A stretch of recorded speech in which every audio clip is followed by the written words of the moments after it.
Jo Leute, willkommen zurück auf den Kanal.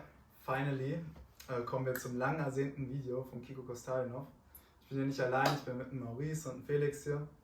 Ja, wir werden euch heute einen kurzen Einblick geben, wer ist Kiko, warum ist er so relevant und warum ist es so mit meinem Favorite Designer von den, sag ich mal, jüngeren Brands der letzten 7 Jahre. Zur Person Kiko Kostalinov. Kiko Kostalinov wurde 1989 in Bulgarien geboren. Sein Vater war Bauarbeiter und seine Mutter Reinigungskraft. Und schon mit 16 Jahren ist er halt ausgewandert nach London zusammen mit seiner Familie. In London hat er erstmal einen Bachelor gemacht in IT. Danach hat er gemerkt, dass sein Interesse sehr zur Mode hingeht und hat dann einen Grundkurs gemacht am Londoner College of Fashion. Hat dann gemerkt, dass er unbedingt zu Sandro St. Martins wechseln will und wurde er dann für seinen Bachelor erstmal abgelehnt und ein Jahr später angenommen. Nach dem Bachelor hat er sich dann für den Master beworben, wurde aber abgelehnt und hat dann erstmal ein paar Internships gemacht, sich Kontakte geknüpft, hat dann Stephen Mann auch getroffen und dadurch ist tatsächlich dann auch die Stussy Collab entstanden, die erste 2013 und ja, wurde dann aber nach 1 oder 2 Jahren doch angenommen für den Master in Menswear. Also während seines Masters hat er dann auch noch 2 Official Collabs mit Stussy 2015 und die haben tatsächlich dann auch noch sein Master of Arts, also seine Abschlussarbeit an der Sandro St. Martins finanziert. Und seine Abschlusskollektion 2016 auf der Sandro St. Martins ist auch seine erste Season, nämlich die Autumn Winter 16 und das ist bei Kiko die 0001. Jetzt erkläre ich noch schnell das Number System. Ihr müsst euch das so denken, es gibt halt insgesamt 8 Zahlen, 4 vorne stehende und 4 hintere, also man kann es eigentlich in der Mitte splitten und hinten steht eigentlich immer genau das Jahr, also wie bei der ersten Season 2016 und vorne fängt es immer mit einer 0 an und geht dann von rechts nach links immer hoch, also pro Season. Also die erste Season ist 0001 und pro Season wird es dann um 1 addiert. Also nächstes 0002, das wäre dann Spring Summer 17. Dann zu seinen Seasons, zu seiner Abschlusskollektion, das ist die 01, habe ich kein Piece, aber der Name ist Untitled. Danach kam 02, also Spring Summer 17. 2 Deaths, 3 Births. Habe ich leider auch kein Piece da, war aber sozusagen die erste Season, die auf dem Runway der Londoner Fashion Week war. Und dann kommen wir wahrscheinlich zu der gehyptesten Season von den Early Seasons 03, Classless. Und da habe ich auch ein Piece. Zum ersten Piece des Videos, der Waistback Trouser, das ist die White Leg Variante. Es gibt insgesamt 4 verschiedene Varianten. Und was man sagen kann zu den Early Pieces, also bis 03, dass eigentlich jedes Piece im Atelier von Kiko selber geschneidert worden ist. Danach wurden eigentlich alles ausgelagert, beziehungsweise die meisten Sachen nach Bulgarien, aber auch ein paar Pieces in Italien, wie zum Beispiel die ganzen Lederwaren oder Boots. Beschreibt eigentlich Kikos Approach von Menswear sehr gut, vor allem seine Early Works. Es ist eigentlich sehr fokussiert auf den Schnitt des Pieces, also das Pattern Making ist extrem wichtig. Du hast eigentlich sehr wenig Farben in den Kollektionen und eigentlich das Augenmerkmal ist auf der Konstruktion der Pants. Und Kiko ist jemand wie kein anderer, der eigentlich neue Schnitte kreiert und gar nicht nach links und rechts guckt, was es da gibt, sondern wirklich seinen eigenen Approach macht und ich finde, das merkt man eigentlich bei jedem Piece. Zu 04 habe ich leider auch kein Piece, da hätte man mal Maurice fragen müssen. Aber ich zeige, wie gesagt, in dem Video nur meine Pieces. Was da noch ganz wichtig und entscheidend war, dass es eigentlich zu dem Zeitpunkt Spring Summer 18 eigentlich die erste Season war mit der Official Collab mit Essex und das eine Collab ist, wo Kiko wirklich sehr, sehr viel Einfluss hat, wie vielleicht kein anderer Designer bei anderen Brands, sag ich mal, größeren wie Nike oder Adidas, weil er wirklich den Approach hatte, wie auch bei seiner Kleidung, einen Schuh zu reinventen und wirklich sogar die Sohle mitdesignt hat, was extrem anspruchsvoll ist, rein technisch und ergonomisch. Dann zum nächsten Piece, das ist die Velcro Trouser von Obscured by Clouds, also Autumn Winter 18 aus einem wunderschönen Loro Fabric, also eins der besten, die er eigentlich benutzt hat. Jede Season eigene Referenzen hat oder Themen, die er aufgreift, die wirklich sehr unique sind und immer wieder anders sind. Also er referiert eigentlich nie seine alte Arbeit, sondern schafft eigentlich pro Season einen ganz neuen Approach. Bei der Season waren Referenzen von einem westdeutschen Magazin der 60er Jahre namens Twen bis hin zu Porzellankunst aus Bulgarien, also es ist wirklich insane, bis hin zu Filmreferenzen. Meiner Lieblingsseason, Midnight Stripe, Autumn/Winter 19. Der Name setzt sich zusammen auch aus wieder einer Referenz, nämlich aus dem Horrorfilm Midnight Lace und natürlich auch Stripe, weil die Season einfach viele Pieces hat, die gestriped sind. Das ist noch eine Referenz natürlich der bekannte Film The Ring, aber die japanische Variante. Das hat man an den Styling gesehen, bei den Haaren ist obvious. Die Irene aus Leder, hier aus Triple Cloth Poly. Die Lens ist auch aus Poly. Und man sieht wirklich, dass wieder jede Hose eigentlich einen allein uniken Cut hat. Die Konstruktion komplett anders ist. Also hier hast du so eine, sag ich schon mal, 7/8 Hose. Zum Beispiel die Cocoon Fly Jacket, die erinnert wirklich an 50er Jahre Damenkleidung. Also ziemlich insane. Und Scarf Parker. Also alles Pieces, die eigentlich super unique sind und so noch nicht wirklich gesehen worden sind. Die Rock ist von dem ersten Look der Season tatsächlich. Die war tatsächlich auf Yokes und da habe ich die mir einfach nochmal zweimal eingepackt, weil ich mir denke, die sind halt Deadstock und recht selten eigentlich die Jacke, ich habe die nicht so oft gesehen. Und ja, eine geht an einen Kumpel von mir, einen guten Homie, aber ja auch insane.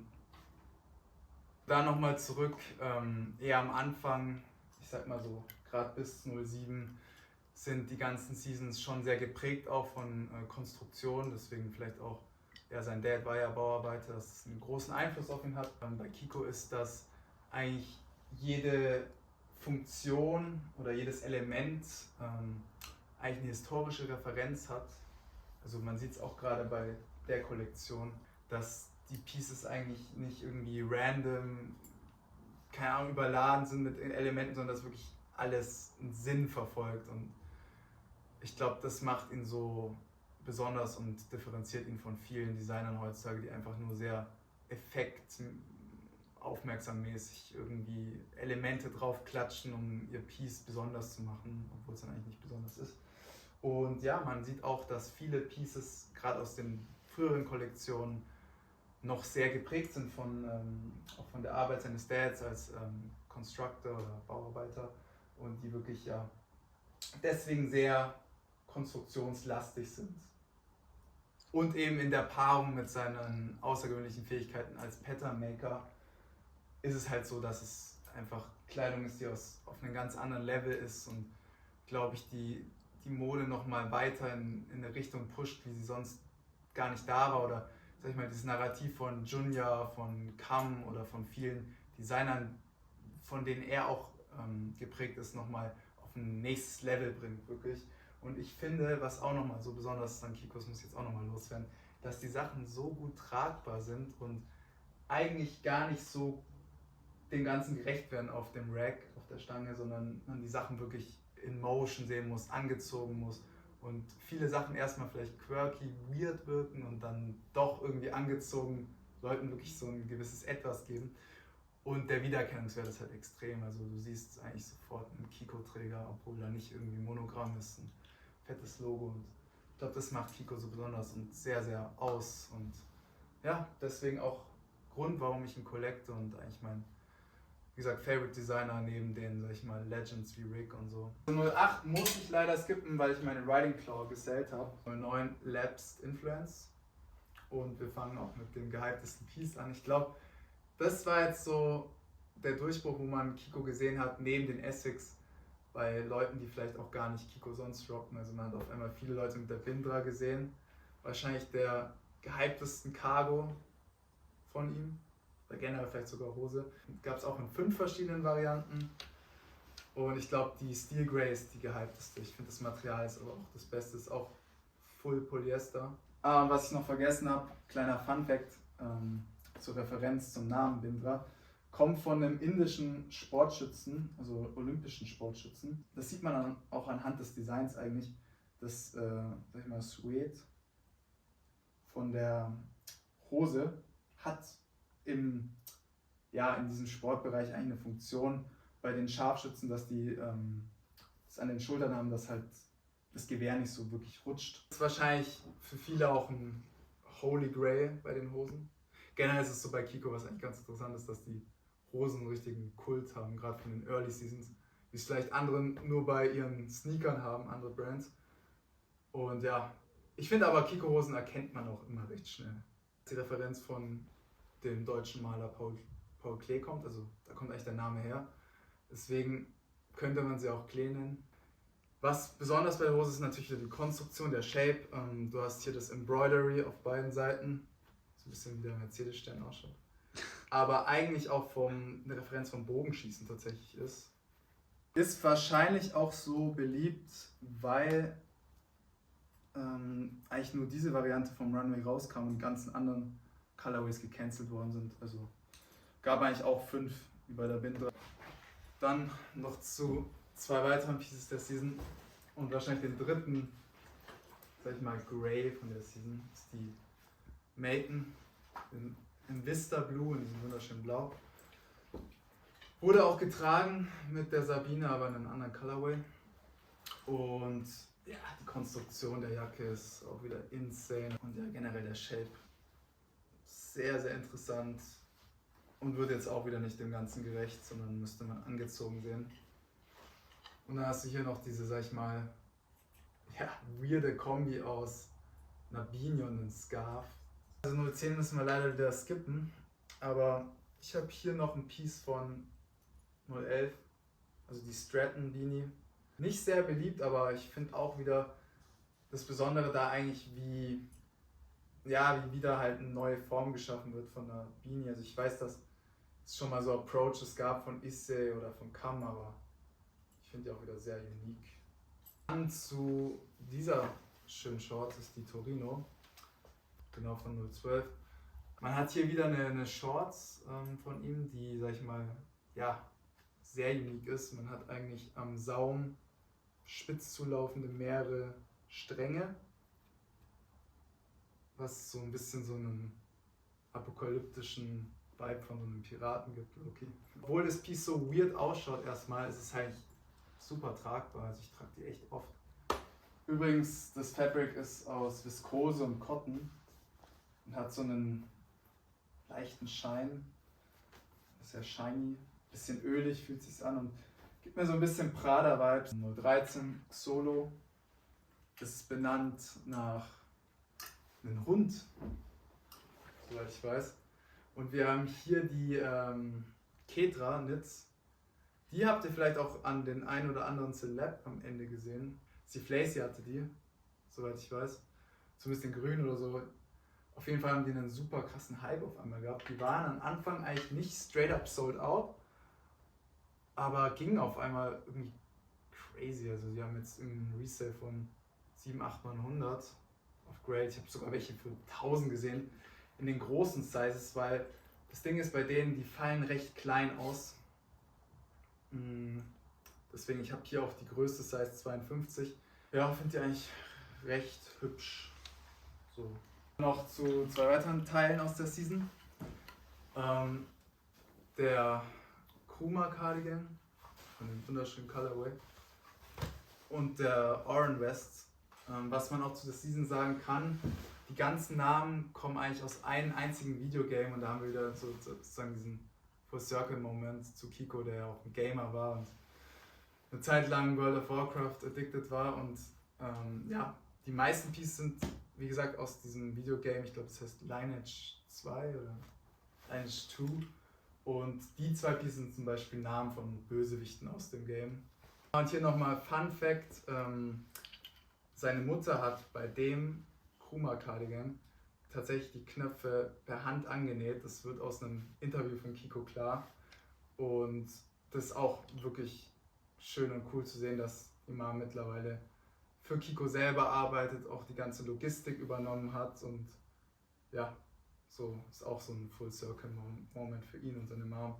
das jetzt nicht mehr cleaner ist, sondern mit ihm zusammen an seinem Traum arbeitet. Ziemlich nice. Irgendwie cute so. Okay, jetzt kommen wir zur letzten Season, zur aktuellen Season des Spring Summer 23, also 014, namens Slatju. Das war auch ein bulgarischer Maler, den er referiert hat. Dort habe ich wirklich ein bisschen übertrieben, muss ich ehrlich zugeben.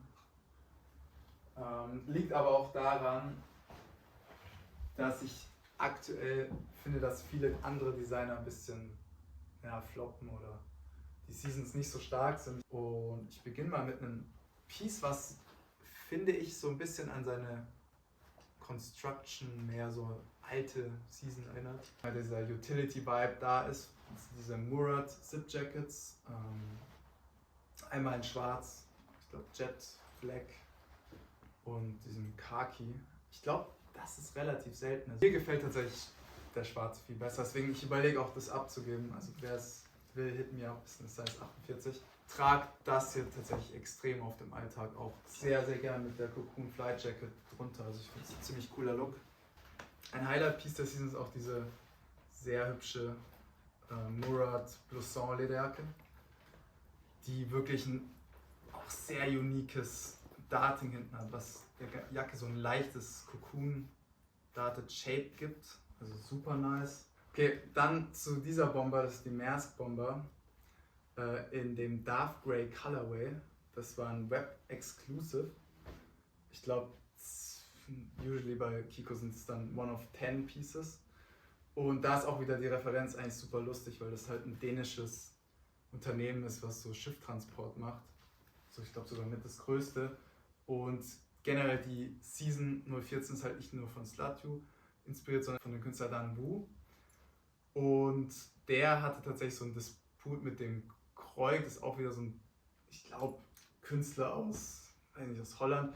Jedenfalls ging es da auch um so ein Gemälde, was halt eben mit dem Maersk-Unternehmen geschippt worden ist. Und ja, keine Ahnung, was da genau der Disput war, aber es ist eigentlich witzig, wie absurd die References von Kiko teils sind. Super nice Bomber. Ich finde nur, es ist halt mehr ein Piece für den Winter statt für eine Sommer-Season.